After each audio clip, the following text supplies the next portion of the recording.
Special Containment Procedures. SCP-079 is packed away in a double-locked room in the secured general holding area at Site-15, connected by a 120 VOC power cord to a small array of batteries and solar panels. Staff with Level 2 or higher clearance may have access to SCP-079. Under no circumstances will SCP-079 be plugged into a phone line, network, or wall outlet. No peripherals or media will be connected or inserted into SCP-079. Description: SCP-079 is an XD sorcerer microcomputer built in 1978. In 1981, its owner, redacted, deceased. A college sophomore attending redacted took it upon himself to attempt to code an AI. According to his notes, his plan was for the code to continuously evolve and improve itself as time went on. His project was completed a few months later, and after some tests and tweaks, redacted lost interest and moved on to a different brand of microcomputer.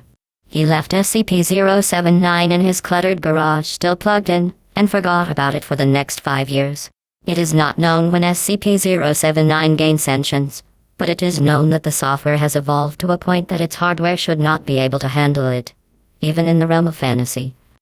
SCP-079 realized this, and, in 1988, attempted to transfer itself through a landline modem connection into the Cray supercomputer located at Redacted. The device was cut off, traced to its present address, and delivered to the Foundation.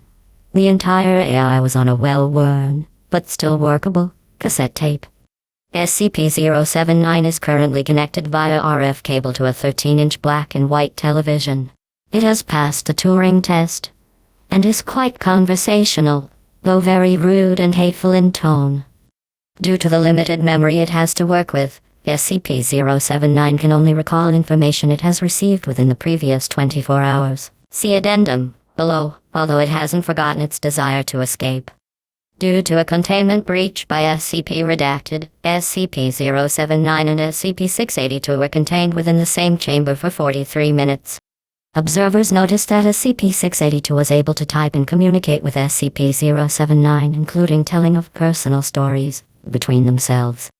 While SCP-079 was not able to remember the encounter, it appears to have permanently stored SCP-682 into its memory, often asking to speak to him again. Addendum, Redacted 05-4. 127-2006, directed that SCP-079 be incinerated to remove any possible future threat, no matter how unlikely.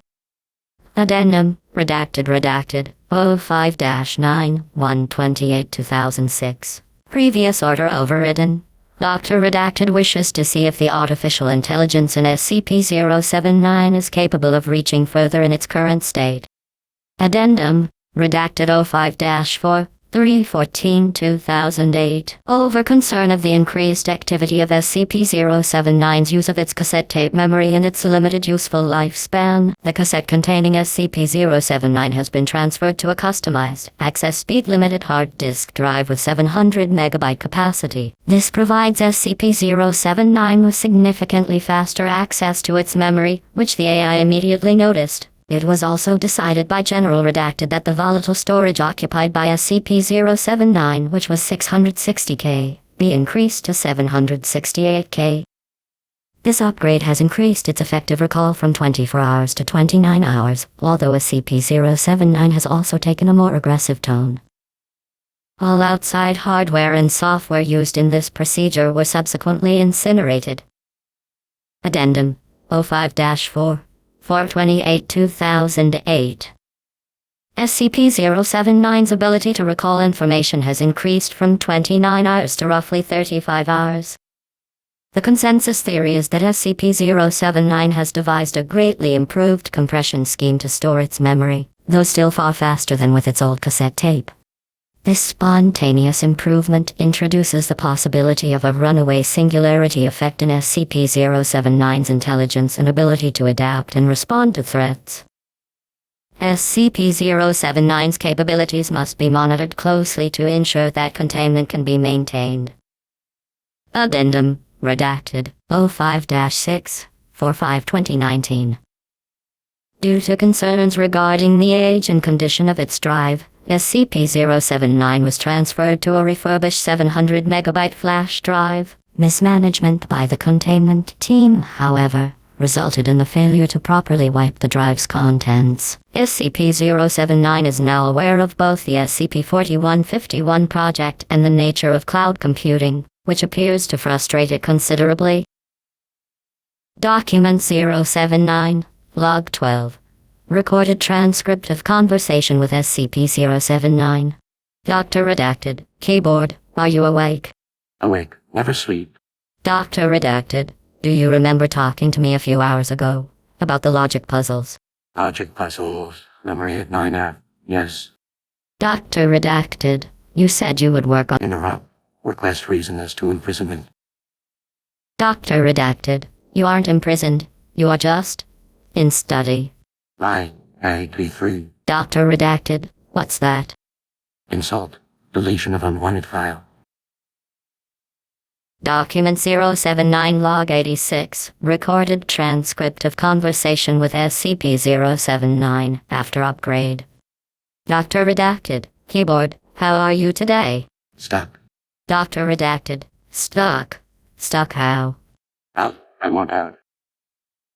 Dr. Redacted. That's not possible. Doctor notes his opinion on data expunged. Where is SCP-682? Dr. Redacted. That's not your concern. Where is SCP-076-2? Dr. Redacted. Again, not your concern. Insult. Deletion of unwanted file. Note. SCP-079 then displayed an ASCII picture of an X that filled the entire screen. SCP-079 sometimes displays this image when it refuses to speak, and researchers are advised to wait 24 hours when this occurs before resuming conversation.